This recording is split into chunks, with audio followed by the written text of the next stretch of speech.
இப்ப சமூகத்துல பல விஷயங்கள் இங்க போயிட்டு இருக்கு. அப்படி இருக்கும்போது இதுவும் ஒரு பிரச்சனையாக தலை தூக்க கூடாது அப்படிங்கிறதுக்காக தான் தமிழக அரசானது இதற்கு அனுமதி கொடுக்க மறுக்கிறது அப்படிங்கிற ஒரு கருத்து நிலவி தானே வருது. நீங்கள் பருகின்ற பானம் அத்தனையில ஆல்கால் இருக்கு. அதே மாதிரி நீங்க உண்ணுகின்ற உணவு அத்தனையில ஆல்கால் இருக்கு. ஆல்கால் இல்லாத உணவும் கிடையாது, பானமும் கிடையாது. அதாவது ஆல்கால் இல்லாத உணவைத்தான் உன்பேன், பானத்தை தான் பருகுன்னு சாகரத்தோர் வழியே கிடையாது. உலகத்தார் உண்டென்பது இல்லென்பான் வையத்து அழகையா வைக்கப்படும். ஒட்டுமொத்த உலக கள்ள உணவுன்னு சொல்லுது. சில ஆட்சியாளர்களும் அரசியல் கட்சி தலைவர்களும் இது உணவல்ல, இது போதைப் பொருள், இது மது குறுக்கு சால ஓட்டுகின்றார்கள். கல்லுக்கு தடை நீக்கிட்டீங்கன்னா அவங்களுடைய வணிக குறையும், விற்பனை குறையும். அதுக்கு தான் பயப்படுறாங்க. வேற என்ன காரணம் சொல்லுங்க. அப்ப அதனாலதான் வேண்டுமென்றே கல்லுக்கு ஆமா தடை ஆமா விதிக்கிறாங்கன்னு ஆமா சொல்றீங்க. ஆமா நான் என்ன சொல்றேன்னா, ஒன்று அரசியலமைப்பு சட்டத்தை மதிச்சு நடங்க, இல்லை அவனை இறங்குங்க முதல்வர் பதவியில். ஒரு ஐஏஎஸ் இருக்காங்கல்ல, ஐபிஎஸ் இருக்காங்கல்ல, சட்ட வல்லுநர்கள் இருக்காங்கல்ல, மாண்புமிகு அமைச்சர்கள் இருக்காங்கல்ல, வர சொல்லுங்க. கழுத்தடை நியாயமானது நிரூபிக்க சொல்லுங்க. கொடுத்துட்ற 10 கோடி. நாங்கள் கோழி கோவத்தான் முடியும். அதுக்காக கோர்ட்டிட்டு தூங்கிட்டு இருக்கிறவங்கள போய் கொத்தி எழுப்ப முடியாது. அப்படி எழுப்புனா குறவலையை பிடிச்சிடுவாங்க. அடுத்து கோழி குழம்பு தான் மணக்கும். அது எங்களுடைய வேலையல்ல.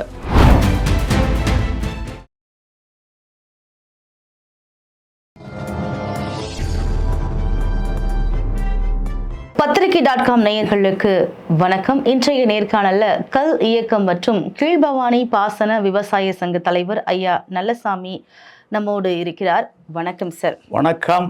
எப்படி இருக்கீங்க? நலமாக இருக்கின்றேன். தொடர்ந்து நீங்க கல் இயக்கம் தலைவரா இருக்கீங்க. அதற்கான போராட்டங்களையும் அதற்கான உரிமைகளையும் முன்னெடுத்து வரீங்க இல்லையா? இப்போ உங்களுக்கு மதுரை உயர்நீதிமன்ற மதுரை கிளை உத்தரவு கொடுத்துருச்சு. உங்களுக்கு எந்த தடையும் விதிக்கல.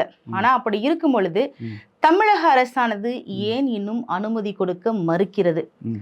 இப்போ தமிழக அரசு அனுமதி கொடுக்க வேண்டும் அப்படிங்கிறதுக்காக நீங்க என்னெல்லாம் முன்னெடுப்புகளை செய்து வரீங்க? ஏன்னா சமீபத்துல சட்டசபை நடக்கும் பொழுது அதெல்லாம் நீங்க உண்ணாவிரதம் இருந்திருக்கலாம், இல்ல வேற ஏதாவது முயற்சிகளை நீங்க மேற்கொண்டிருக்கலாம் இல்லையா? நீங்க எந்த மாதிரி முன்னெடுப்புகளை முன்னெடுத்து வரீங்க? நாங்கள் தமிழ்நாடு அரசிடம் கள்ளுக்கு அனுமதி கேட்கவில்லை. கள்ளுக்கடைகளை திறக்க வேண்டும் என்ற கோரிக்கையினையும் வைக்கவில்லை. இவை இரண்டுமே அரசியலமைப்பு சட்டத்துக்கு எதிரானவை, புரிதல் இன்மையின் வெளிப்பாடுகள். எதற்காக தமிழ்நாடு அரசிடம் நாங்கள் கள்ளுக்கு அனுமதி கேட்க வேண்டும்? 1950 ஜனவரி 26 அரசியலமைப்பு சட்டம் நடைமுறைக்கு வந்தது. அந்த சட்டம் கொடுத்திருக்கும் உணவு தேடும் உரிமைதான் கள் இறக்குவதும் பருகுவதும். கலப்படத்தை காரணம் காட்டி தமிழ்நாடு அரசு அந்த உரிமையை 1/1/1987 அநியாயமாக பறித்து கொண்டது. பக்கத்தில் பாண்டியில், கேரளாவில், தெலங்கானாவில், ஆந்திராவில், அண்டை மாநிலங்களில், உலக அளவில் எங்கும் கள்ளுக்கு தடை கிடையாது. அங்கே கலப்படம் செய்வாங்கல்ல, அந்த அரசுகளெல்லாம் கலப்படத்தை கட்டுப்படுத்துகின்ற பொழுது தமிழ்நாட்டில் மட்டும் கலப்படத்தை கட்டுப்படுத்த முடியவில்லை என்றால் தமிழ்நாடு ஆளுமை இல்லாத அரசா? ஆளுமை இல்லாமல் போனால் ஏன் ஆட்சி பொறுப்பில் இருக்க வேண்டும்? இறங்குங்கள் கீழே. ஆளுமை உள்ளவர் அந்த முதலமைச்சர் நாற்காலியில் அமரட்டும். அடுத்து, எந்த அடிப்படையில் நீங்கள் முதலமைச்சராக அமர்ந்திருக்கின்றீர்கள்? Under what authority you are holding such an office as a Chief Minister of Tamil Nadu? அரசியலமைப்பு சட்டப்படி சத்தியவாக்கு பிரமாணம், ரகசிய காப்பு எடுத்தான உட்காந்துருக்கீங்க. அதை மறைத்து நடக்க வேண்டிய கடமை பொறுப்பு முதலமைச்சராகிய உங்களுக்கு இருக்கின்றதா இல்லையா? இல்லை என்றால் உங்களை எப்படி நாங்கள் முதலமைச்சராக ஏற்றுக்கொள்வது? இதுக்கு என்ன பதில்? எங்கே பதில்? ஒரு மரத்துக்கல்ல 48 நாட்கள் ஒரு மண்டலம் தொடர்ந்து பருகி வந்தால் பல நோய்கள் குணமாகும். இது மருத்துவம். கல்லுக்கு ஏலம் கடை என்று இருந்தால் ஒரு மரத்து கல் கிடைக்குமா? வாய்ப்பே இல்லை. பல மரத்து கல் தான் கிடைக்கும். அதுவும் அது கலப்பட கல்லாக தான் இருக்கும். அப்படி ஒரு நிலை வருகின்ற பொழுது அரசியலமைப்பு சட்டம் 47வது பிரிவில் சொல்லப்பட்டிருக்கும், except for medicinal purposes of intoxicating drinks and of drugs which are injurious to health. இந்த வரி பொருளற்று போய்விடுகின்றது. அரசியலமைப்பு சட்டப்படி கல்லுக்கு தடையும் கூடாது, கடையும் கூடாது. அதனால் தமிழ்நாடு அரசு அரசியலமைப்பு சட்டத்தை மதித்து நடக்க கற்றுக்கொள்ள வேண்டும். இல்லையேல் முதலமைச்சர் நாற்காலியிலிருந்து இறங்க வேண்டும். இல்ல, இப்போ ஒரு உணவு பொருளாக மட்டும் கல்லை பார்த்தா அதுக்கு அனுமதி கொடுத்திருக்கும்.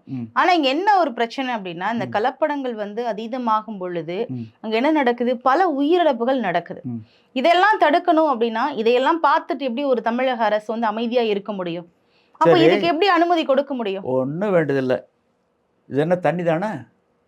இதில் குளோரல் ஹைட்ரேட்டை கலந்து குடித்தாலும் போதை வரும். பீரில் எவ்வளவு இருக்குது? ஆல்கஹால் அளவு 4.5% இருக்குது. அதே அளவு தான் கல்லில் இருக்குது. ஏன் பீரில் ஆல்கஹால் குறைவாக இருக்குதுன்னு ஏன் பீரில் ஊற்றி குடிக்கக்கூடாதா? அதாவது நான் என்ன சொல்கிறேன்னா, இந்த உலகத்தில் நீங்கள் பருகின்ற பானம் அத்தனையிலும் ஆல்கஹால் இருக்குது. அதே மாதிரி நீங்கள் உண்ணுகின்ற உணவு அத்தனையிலும் ஆல்கஹால் இருக்குது. ஆல்கஹால் இல்லாத உணவும் கிடையாது, பானமும் கிடையாது. அதாவது ஆல்கஹால் இல்லாத உணவைத்தான் உண்பேன், பானத்தை தான் பருகுவேன்னு சாகிற தவிர வழியே கிடையாது. இப்போது நம்ம பால் கறக்கிற பாலில் ஆல்கஹால் இராது. அதே தயிரா மோரா மாறும்போது ஆல்கஹால் வந்துடுது.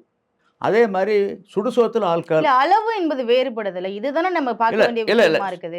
இல்லை அளவு என்னன்னா பெரியவங்க சொல்லுவாங்க, பழைய சோத்தில் தயிரை ஒன்றுட்டு நீ வண்டி வாகனம் ஓட்ட வேண்டாம், ஏன்னா அது துவக்க வரும், விபத்துக்கு வழிவகுக்கு. அதே மாதிரி தான் கல். அதை போய் டாஸ்மாக் மதுக்களோடு ஒப்பிடுறது எப்படின்னா, பன்றியும் பசுவையும் ஒரே பட்டியில் அடைக்க சொல்கிற மாதிரி இருக்குது. இதுக்கு நிறைய வேறுபாடு இருக்குது. சரி, அதனால தானே மதுரை உயர்நீதிமன்றத்தில் சொல்லியிருக்காங்க, எது கல்லுக்கு தடைன்னு கேட்டிருக்காங்கல்ல. சரி, நீங்கள் சந்தைப்படுத்தக்கூடிய டாஸ்மாக் மதுக்கள், இறக்குமதி மதுக்கள் கல்லை விட நல்லவைகளா? அதில் என்னென்ன சத்துக்கள் இருக்குது, கல் என்னென்ன சத்துக்கள் இருக்குது, அடுத்த வாய்தாவில் நீங்கள் அதெல்லாம் சமர்ப்பிக்கணும் அப்படின்னு சொல்லியிருக்காங்க. இப்போ தமிழ்நாடு அரசு விழி பிதுங்கி நிற்கிது. இல்லை, இப்போ வந்து சத்தான பானம் அப்படின்னு சொல்கிறீங்க இல்லையா, இந்த சத்தான பானத்தை இப்போ சென்னை போன்ற சிட்டில நீங்க எப்படி எல்லாருக்கும் விநியோகம் பண்ண முடியும், எப்படி கொடுக்க முடியும்? அது சாத்தியமான ஒரு விஷயமா நீங்க நினைக்கிறீங்க? அதாவது எப்படின்னா, 2 ஆண்டுகள் கடாத வச்சிருக்கலாம் கடலை. ஸ்ரீலங்காவில் தயாரித்து பல நாடுகளுக்கு ஏற்றுமதி பண்ணுறாங்க. அதே மாதிரி பிலிப்பைன்ஸில் தயாரிக்கிறாங்க. பவுச்சில், பாட்டில்களில், டப்பாக்களில், டின்களில், டெட்ரா பேக்கிங்கில் அடைச்சி உலகம் முழுவதும் சந்தைப்படுத்தலாம். ஏன் சென்னையில் சந்தைப்படுத்த முடியாது சொல்லுங்கள்? வெளிநாடுகளுக்கு கப்பலில் கொண்டு போக முடியும், சென்னையில் எளிதாக வந்து சாலை போக்குவரத்துலேயே கொண்டு வரலாமே. நீங்கள் அதெல்லாம் வசதி இருக்குதுங்க, டெக்னாலஜி இருக்குது, தொழில்நுட்பம் இருக்குது. முன்ன மாதிரி என்ன பானையில் ஊற்றிக்கிட்டே வருவாங்க? இல்லை, எல்லாம் வழிவகை நிறையா இருக்குது. 2 வருஷம் கெடாத அளவுக்கு வச்சு நாம் குடிக்கலாம், பருக்கலாம். இப்போ கிராமப்புறங்கள்லாம் பார்த்தீங்க அப்படின்னா, இப்போ கல்லை வந்து ஒரு முக்கியமான ஒரு உணவுப் பொருள், நீங்கள் சொல்கிற மாதிரி ஒரு சத்தான பானமாகவே அருந்தினாலும் இந்த ஒரு உணவுப் பொருளாக மட்டுமே அவங்க பயன்படுத்துறது கிடையாது. அளவுக்கு அதிகமாக போதைக்காக பல விஷயங்கள் வந்து அங்கே கலப்படம் பண்ணுறாங்க.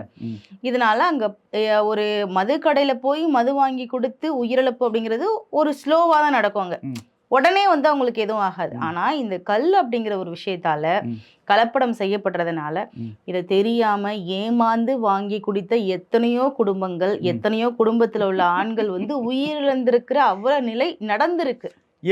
எங்க நடந்திருக்கு சொல்லுங்க? எங்க எதுவும் கிடையாது. நீங்க குளோரல் ஹைட்ரேட் வந்து உயிரை கொள்ளாது. குளோரல் ஹைட்ரேட்டுங்கிறது அந்த காலத்தில் அனஸ்தீசியாவுக்கு பதிலாக, அந்த மயக்க மருந்துக்கு பதிலாக அதை மட்டுமே கலந்தா அங்கே பிரச்சனை இல்லை. நான் தான் சொல்றேன்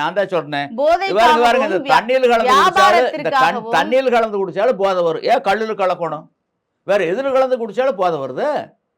ஏன் கல்லில் கலக்கணும்? கல்லில் தானே கலந்து குடிக்கிறாங்க. கல்லில் கலந்து கலப்படம் பண்ணாங்க, இல்லைன்னு சொல்ல வரல. அதை வந்து தடுத்து நிறுத்தக்கூடிய கடமை பொருள் யாருக்கு இருக்கு? அரசுக்கு இருக்குல்ல. வள்ளுவர் என்ன சொல்றாரு?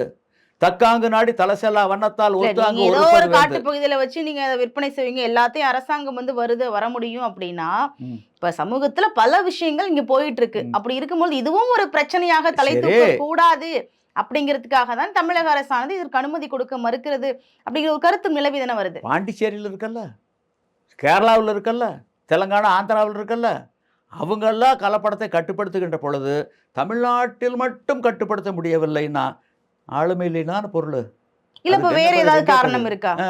வேற என்ன காரணம்னா, இப்போ அமைச்சர்களில் பல பேர் வந்து மது தயாரிப்பு ஆலைகளை வச்சுருக்காங்க.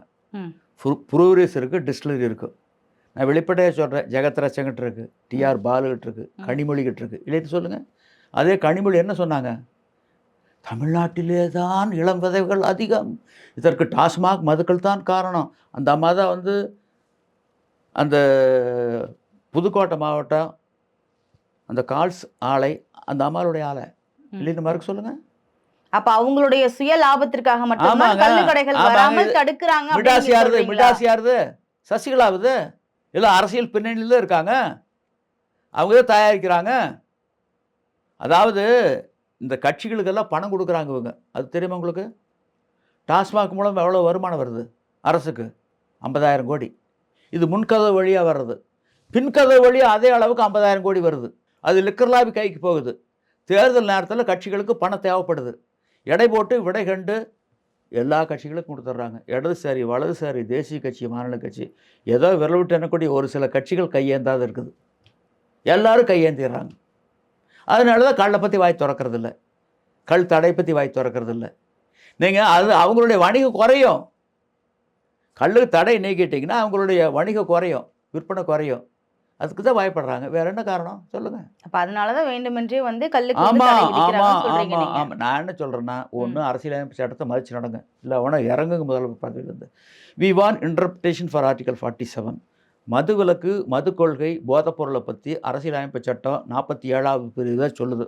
அதில் என்ன சொல்லியிருக்காங்கன்னா, the duties of the state shall regard raising the level of nutrition and the standard of living of its people and the improvement of public health as among its primary duties, and in particular the state shall endeavour to bring about the prohibition of the consumption except for medicinal purposes of intoxicating drinks and of drugs which are injurious to health. இதுக்கு என்ன பொருள்? we want interpretation. சொல்லுங்க. Good IAS இருக்காங்கல்ல, IPS இருக்காங்கல்ல, சட்ட வல்லுநர்கள் இருக்காங்கல்ல, மாண்புமிகு அமைச்சர்கள் இருக்காங்கல்ல, வர சொல்லுங்க. கழுத்தடை நியாயமானது நிரூபிக்க சொல்லுங்க. கொடுத்துட்றோம் 10 கோடி. எங்கள் தவறை ஒத்துக்கிறோம், நிலைப்பாட்டை மாற்றிக்கிறோம், வர சொல்லுங்க. கலைஞர் எங்களை கண்டு ஓடினார், கருணாநிதி. செல்வி ஜெயலலிதா ஓடினாங்க, இபிஎஸ் ஓபிஎஸ் வகைரா ஓடினாங்க, ஸ்டாலின் ஓடினார். அவங்க ஆட்சி காலத்தில் சென்னையில் அசுமேதையாக நடத்தணுமல்ல. ராஜரத்ன விளையாட்டு அரங்கத்திலிருந்து அந்த சிந்தாரிப்பேட்டை வரல குதிரை விட்டமல்ல. தடுத்து நிறுத்தி வாதிட்டு கள்ளுமுறை தடை செய்யப்பட வேண்டிய போதைப் பொருள் தான் மதுதான், கழுத்தடை நியாயமானதே என நிரூபித்தால் 10 கோடி பரிசு விட்டமல்ல. ஏன் ஒருத்தரும் வரல, எந்த ஊருக்கு போயிருந்தாங்க? அப்படின்னு எதுக்கு உங்களுக்கு கட்சி, எதுக்கு கட்சியில் தலைவர் பதவி, எதுக்கு ஆட்சி? வெக்கமல்ல. இதைத்தான் சென்னை பிரகடனம்னு முடித்தோம். எங்களுக்கு சூடு சோரணை ஒன்றும் இல்லைன்ட்டாங்க. வர சொல்லுங்க வாரத்துக்கு. எல்லாம் எங்களை கண்டு ஓடினவங்க தானே. இல்லை, இந்த அறிவிப்புகளை தாண்டி நீங்கள் அடுத்தது வேறு என்ன பண்ணியிருக்கீங்க, என்ன ஸ்டெப் எடுத்திருக்கீங்க? என்ன ஸ்டெப்புனா, நாங்கள் கோழி கோவத்தான் முடியும். அதுக்காக கொரட்டி விட்டு தூங்கிட்டு இருக்கிறவங்கள போய் கொத்தி எழுப்ப முடியாது. அப்படி எழுப்புனா குறவலையை பிடிச்சிடுவாங்க, அடுத்து கோழி குழம்பு தான் மணக்கும். அது எங்களுடைய வேலையல்ல. சொல்கிறோம், மக்கள் எங்கள் பின்னாடி வந்தால் நாங்கள் ஜெயிக்கிறோம். பின்னாடி வரவனை நாங்கள் என்ன பண்ண முடியும்? கயிறு கட்டி இழுத்துக்கிட்டா வர முடியும்? நியாயத்திற்கு பின்னாடி மக்கள் வர்றதுக்கு தயங்குறாங்களேங்க. இலவசம் பின்னாடி ஓடுறாங்க. மக்களோட ஆதரவு உங்களுக்கு இல்லைன்னு நீங்கள் சொல்கிறீங்க. போராடக்கு தயாராக இல்லைங்க மக்கள் வந்து திசை மாதிரி போயிடுறாங்க. அதாவது எங்கள் பின்னாடி வந்தவங்களில் ஒரு சிலர் எங்கே போயிட்டாங்க தெரியுங்களா? எங்கள் கல்லேக்கத்துக்கு வர்றாங்க. வந்த பின்னாடி போலீஸோட தொடர்பு வரும்போது காவல்துறை என்ன சொல்கிறாங்க? ஏய், உனக்கு பணம் வேணும், எனக்கு பணம் வேணும். கல்லுக்கு தடை நீக்கிட்டா உனக்கு என்ன வரப்போகுது? ஒன்றும் வரப்போகிறதில்ல. நம்மளுக்கு பணம் வேணும், அதனால் ஏனைக்கு 3000 ரூபா வசூல் பண்ணு. ஒரு தொழிலாளிகிட்ட, கல் இறக்குற தொழிலாளிகிட்ட வாரம் 3000 வசூல் பண்ணு. உள்ளூர் காவல் நிலையத்துக்கு 1000 ரூபா, மதுவிலக்கு பிரிவுக்கு 1000 ரூபா, சங்கத்துக்கு 1000 வச்சுக்கோ. இப்போ அப்படித்தான் பல சங்கங்கள் நடந்துக்கிட்டு இருக்குதுங்க. இல்லை, இப்போ பூரண மதுவிலக்கு, இப்போ வந்து முக்கியமான ஒரு விஷயம் வந்து பூரண மதுவிலக்கை தான் எல்லாம் கேட்குறாங்க. ஏன்னா வந்து இந்த மதுவாலேயே பிரச்சனை அப்படிங்கும் பொழுது பூரண மதுவிலக்கை அமல்படுத்தணும் அப்படின்னு பல போராட்டங்களையும் பல கோரிக்கைகளையும் முன்னெடுத்து வர இந்த நேரத்தில் நீங்கள் கல்லு கடைக்காக ஏன் போராடணும்? பூரணமாகவே எதுவுமே வேணான்னு ஏன் அப்படி சொல்ல முடியல உங்களால்? அதாவது பீகார்னு ஒரு மாநிலம், அங்கே சாராயத்துக்கு தடை, இறக்குமதி மதுக்களுக்கு தடை, இந்திய தயாரிப்பு அயல்நாட்டு மதுக்களுக்கு தடை, கல்லுக்கு விலக்களிப்பு. அண்மையில் குற்ற ஆவண பதிவில் பதிவிடுகின்ற பொழுது பீகாரில் பூரண மதுவிலக்கு கொண்டு வரப்பட்ட பிறகு குற்றங்களும் சாலை விபத்துகளும் வெகுவாக குறைந்திருக்கின்றன. குடும்பங்களில் அமைதி நிலவுகின்றது. வாழ்க்கை தரம், மக்களுடைய வாழ்க்கை தரம், வாங்கும் சக்தி கூடியிருக்கின்றது. அங்கும் கள்ளச்சாராய சாவுகள் ஏற்பட்டன. அந்த அரசு நிவாரணம் கொடுக்க மறுத்துவிட்டது. நிவாரணம் கொடுப்பது ஒரு தவறான முன் உதாரணம். நிவாரணம் கொடுத்தால் அது கள்ளச்சாராய உற்பத்தி, விற்பனை, நுகர்வு மற்றும் மரணங்களை ஊக்குவித்ததாக இருக்கும்னு அந்த அரசு அப்போ சொல்லுச்சு. தமிழ்நாட்டிலே கள்ளச்சாராய மரணங்கள் ஏற்பட்டன.